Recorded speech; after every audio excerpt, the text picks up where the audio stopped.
Radio. You're listening to PetLifeRadio.com. Is your pet stressed out? Does your pet need annual vaccines? Which pet is best for a child? Would you know if your dog was in pain? Pet Life Radio presents The Pet Doctor, where you'll learn everything about keeping your pet healthy and happy. From pet care, pet meds, and grooming, to pet food, pet insurance, and dental care. This is the place to find out everything there is to know about pet wellness. Whether you have a dog, cat, reptile, or rabbit, you'll find answers for your pets straight from the vets. Because your pet health matters. Please welcome your Pet Doctor host, veterinary media consultant, and veterinarian, Dr. Bernadine Cruz. According to the American Veterinary Medical Association, it's estimated that of the 83 million cats in the United States, only 1/3 receive adequate, regular veterinary attention. So why are these felines merely scratching the surface of the medical care they need? This segment of The Pet Doctor will feature Dr. Patricia Olson of the Morris Animal Foundation. She'll help to clear away the fur and show cat owners how to keep their feline friends purring with optimal health. We'll be right back.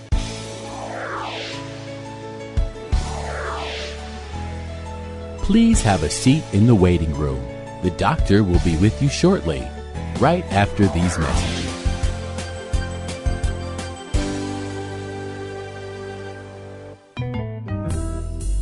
Want to know what cats like to eat for breakfast?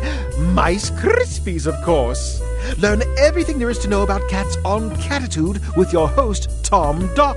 Each week, we'll spotlight a cool cat breed, give up-to-date advice on cat health, and check out spiffy new cat products. So curl up on the couch every week for a perfectly enjoyable time on Catitude.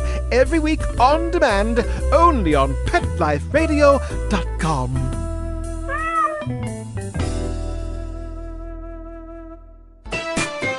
Pets are part of the family, and when traveling with your dog, there's only one magazine to include when packing your doggy's duffel bag, and that's Fido Friendly, the travel and lifestyle magazine for you and your dog.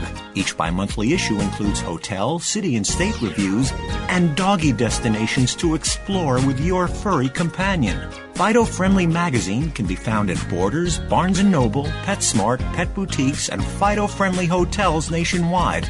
Or you can go online to subscribe at www.fidofriendly.com. So get traveling with your pet today and leave no dog behind. And remember, Fido Friendly's the only magazine dedicated to the travel lifestyle of man's best friend, and the one magazine your dog will thank you for.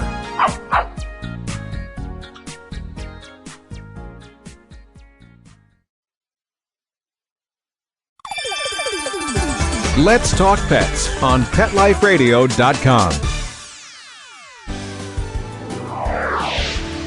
Welcome back to The Pet Doctor on Pet Life Radio with Dr. Bernadine Cruz. The doctor is in and will see you now. Dr. Olson, thank you so much for being with us today. Tell us, why are these poor little kitties not going in to see their veterinarians? Well, it's a puzzle to many of us. And we're not exactly sure. And veterinarians are actually looking at trends over the past several years. And in fact, a relatively lesser percentage of cats are in fact getting the care. Now, maybe there's a little bit of good news to this. We also know that cats are getting older. But just because they're getting older doesn't mean that they don't have incredible health needs and that they don't need their routine visits. So there can be several reasons for this. One is cats are difficult to take to a veterinarian. And, as a cat owner, former cat owner myself, they're not always excited about getting in the car and going for the visit. Mine just see the carrier and they're gone. Yeah, they hide. Exactly. So they're not, and they're very, very smart. So they're like, we're out of here. It's okay. You just go for that little trip. We're not participating. I'm not dumb like the dog. Exactly. And then they're not always excited about taking medication either. So owners have this, I think, sometimes a fear that, oh my gosh, am I going to have to go in? And then what if there's something wrong? And am I going to have to actually put a pill down this cat's mouth? And this is going to be horrible. So compliance relative to treating cats is not great either. And fortunately, there are new products now. Manufacturers and pharmaceutical companies are understanding this, and some new products coming on the market can be applied topically, which, is great, or in a formulation that a cat might like. So we're not, but the bottom line is we're still not sure why they're going in. One thing that is perhaps contributing is we have not maybe always told owners why it's important or when appropriate visits are required. So there's a coalition of pharmaceutical companies and foundations and veterinary associations and cat advocates that are getting together to say what we probably need is to really clearly state to owners what are the health guidelines that say I should bring a cat in and when and how often. So, for example, when I turn 40, I suddenly have a new mammogram schedule. When I'm 50, maybe I need colonoscopy. Well, cats have that exact same thing that they need, and now guidelines are going to be developed by many organizations working together. Because cats really are very good at hiding their signs of illness. A dog will be, right there in your face, and all of a sudden it's not there in your face asking to be fed. What's wrong? Or the dog that's asking to go outside and go potty. And if you have your cat who uses the cat box, and many times, like I have 2 kitties, it's like, who's doing what in that cat box? You don't always really know. So they're sneaky little devils. They are, and their physiology is very different. For example, a cat can be extremely anemic before an owner may really see that cat is lethargic or not as active, whereas a dog could never become that anemic without us knowing it. So their own unique physiology is different. You're absolutely right. They can mask their symptoms. I always suggest that what people do is just be very attentive to any change. And changes, can be a clue that maybe there's something wrong. So they become less active. They become more active. They drink less water. They drink more water. They gain weight. They lose weight. And things like that can certainly suggest that perhaps you should take them in to have a good, thorough examination. I think most veterinarians are now recommending that all pets, cats as well as those sneaky little cats, be brought in at least twice a year for a good physical examination. And oftentimes my clients will look at me and going, you're just trying to make money. That's why you want me to bring the cat or dog in twice a year. And then I explain, no, your pet, one of their years is typically about 7 of ours. So a tremendous amount can change in such a short amount of time. And if I can find a problem before it becomes, catastrophic, then you're way ahead of the game. Well, I think you're right. And actually, in some cases, when they're little kittens, they're going to be brought in more than twice a year. There may be times when maybe once a year is okay when they're young and in good health. When they get to be geriatric, again, you may need to take them in more than twice a year. But I think that's, again, what we need to really articulate to owners is why. So all of us want to have good value for what we do. And certainly veterinarians are not just trying to make money. At least I hope most of us aren't. It's to give the animal the appropriate care at the appropriate time so we can optimize their health and their lives. I was reading on the homepage for Morris Animal Foundation, I want you to discuss what that is in just a moment, that towards the end of this year of 2008, you're going to be part of the Feline Affirmative Action Initiative. What's that? Well, thanks for asking. We're pretty excited about this. First of all, Morris Animal Foundation is a foundation that turned 60 years old this year. We provide funding for research to protect, treat, and cure animals, and these are dogs, cats, horses, birds, wildlife, and have been doing it, like I said, since 1948. cats also receive less research done on their behalf. So when we get 500 proposals like we did last November, and we get many, many for dogs and other species, we typically have fewer for cats. Hence, their diseases are not researched as much either. So what we have done is we have kind of called to action, so to speak, researchers to partner with us, whereby we can address the cat's own unique diseases and hence help them. So thanks to Hill's Pet Nutrition, they have provided $1 million pledge to help us bring some research into this whole area for benefiting cats. And we're pretty excited about this because we've got to get research done, and we also have to train the future researchers who really want to dedicate their lives to enhancing the health of cats. So it should be pretty cool. Kitties really seem to be second citizens sometimes, where people will think, well, a cat is just a little dog and a dog's a little person. Well, it seems as though, in my veterinary experience, that dogs and people are a bit more closely related than that cat ever is. Have you found that to be true in these research projects that the Morris Animal Foundation has involved in? Well, I don't know. Certainly relative to all the animal genomes right now, it sounds like we're learning a lot from both the feline and the canine genome that may help us humans. And so I think but you're absolutely right. You have to look at the cat as its own unique individual being. And I think what I always told my students when I was teaching at Colorado State University's veterinary teaching hospital was, just as you said, a cat is not a small dog. So again, they've got very unique physiology. They're different creatures genetically. Their metabolism is different. We did a study at Morris Animal Foundation here a year or so ago, and the researchers found that drugs that worked well for renal disease in dogs did not work at all for cats. So we have to always remember, they're their own being. You also did a study recently where they were looking at a fairly common problem in cats, that being of an embolism that forms in a cat due to platelet problems. Could you explain a little bit about the heartening news for cats with heart disease? Yeah, when cats have heart disease, and sometimes they also have blood clots, and we did a study here within the last year or two that actually looked at a new medication that showed some promise to ameliorate that condition. In fact, there was a clinical study, and this is one of the joys that we have working at the foundation. One of the cats who was enrolled in the study survived and started his own blog, and it was just delightful. So his owner wrote to us at the foundation and thanked us for our help, said that Charlie had survived, and thanks to being enrolled in one of our clinical studies, had his blog and was saying, I'm a stroke survivor and now I'm looking for cute little girl kittens. Can anyone help me? I want a date because I feel so good now.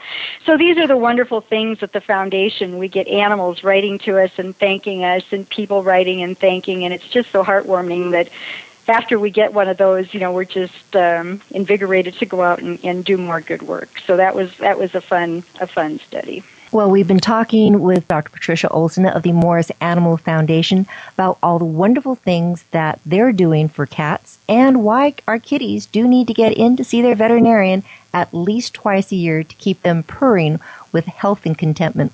We'll be right back after these few messages.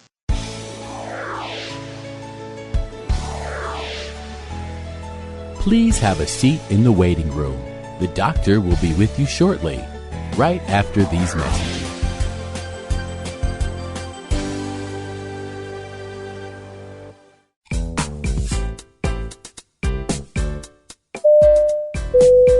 Attention passengers, please fasten your seatbelts, put your seat bags and sleeping pets in their full upright position, and prepare for takeoff. Pet Life Radio presents Travel Tales, the show where you'll get great travel ideas on perfect places for you and your pet. From Paris to paradise, south of the border to the South Seas, Travel Tales will give you cool tips on fun vacation destinations to travel with your pet, pet-friendly hotels, and advice on how to travel safely and happily with your furry best friends. So, get ready to pack the bags and the bones with your Travel Tales hosts, Susan Sims and Nicholas Veslowski, every week on demand, only on PetLifeRadio.com.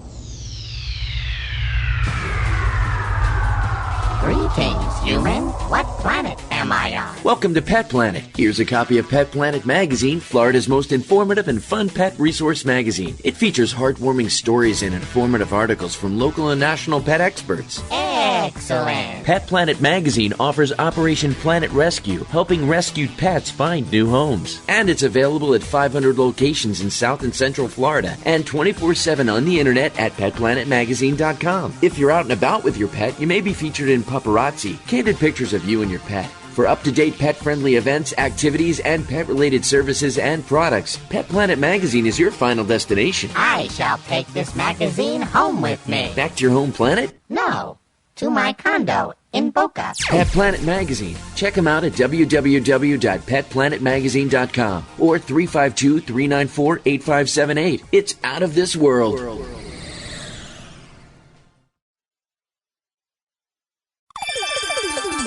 Let's Talk Pets on PetLifeRadio.com.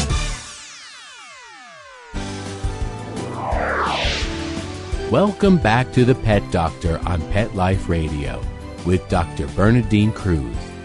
The doctor is in and will see you now. We're back now with Dr. Patricia Olson of the Morris Animal Foundation. Dr. Olson, isn't it somewhat a conflict of interest, or people might think that here you're trying to help animals, but you're doing research, promoting research in animals? People are oftentimes very concerned about using animals for research. What's your view on that? Oh, that's a great question. We have very strict health study guidelines as far as the foundation is concerned. And several years ago, Purina did a study. It was actually a survey of cat and dog owners, and Yankovic was the company that did the survey. And what was very interesting was if you ask people, what do you consider to be the most important issue to you relative to cats and dogs, roughly 10% of cat and dog owners said that the number one issue of concern was that there was not enough research being done to address health issues for their animals.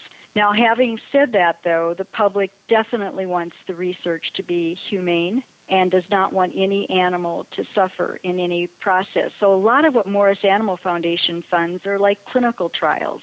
For example, we may fund a study that looks at 2 different types of surgery to determine which one is best. And all the ethical stops are in place that if suddenly one procedure is really looking like it's far better, then the study is stopped and all the other animals get that procedure. So I totally am right there with people who say research has got to be really well done and extremely humane, and every animal who participates in a study has to have the very best of care.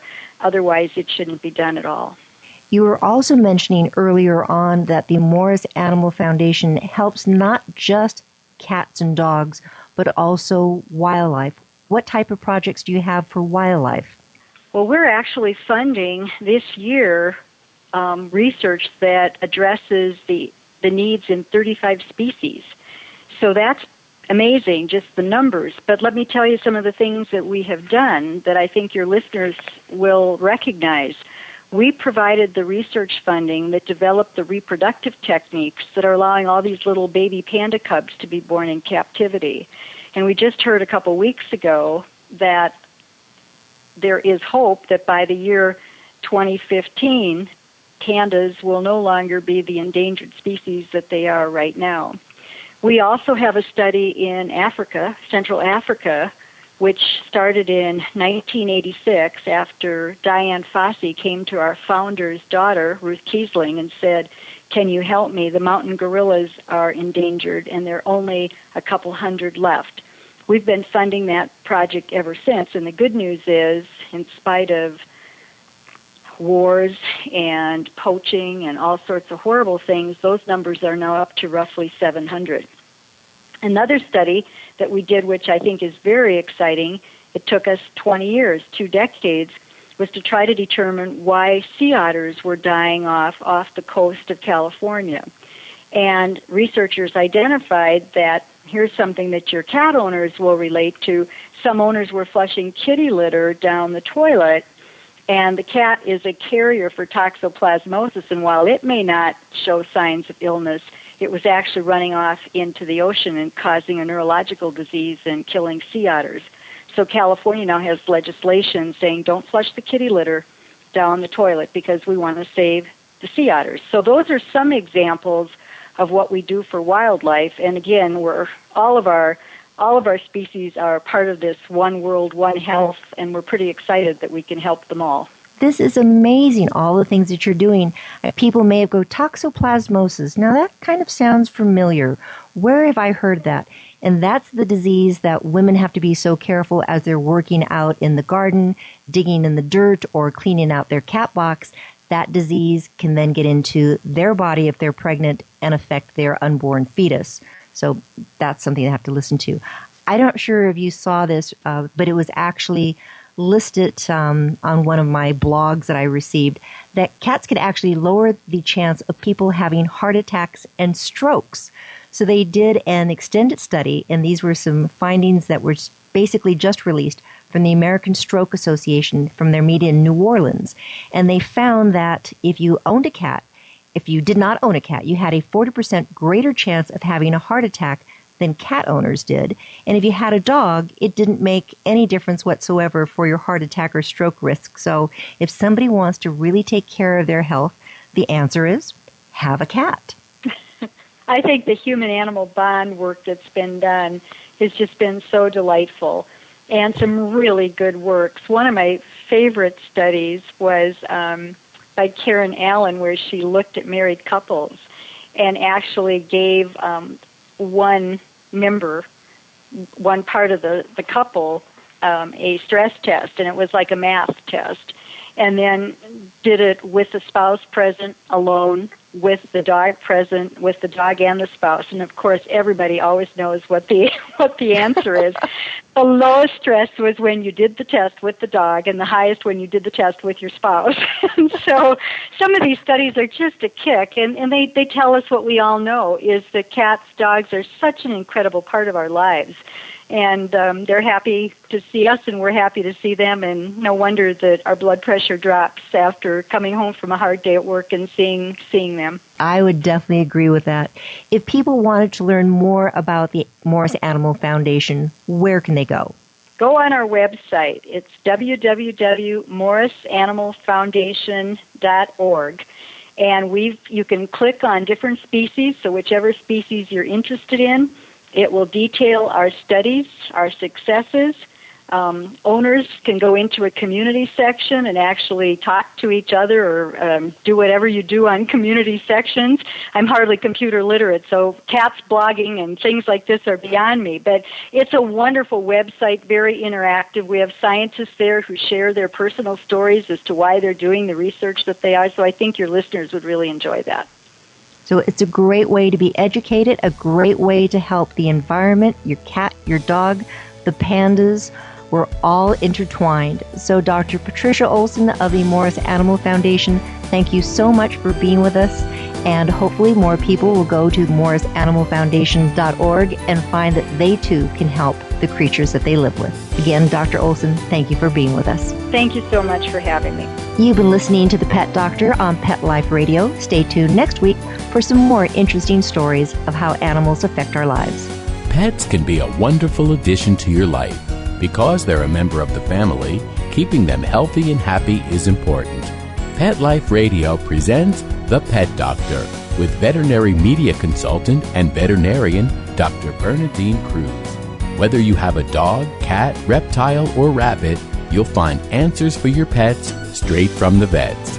On demand every week, only on PetLifeRadio.com.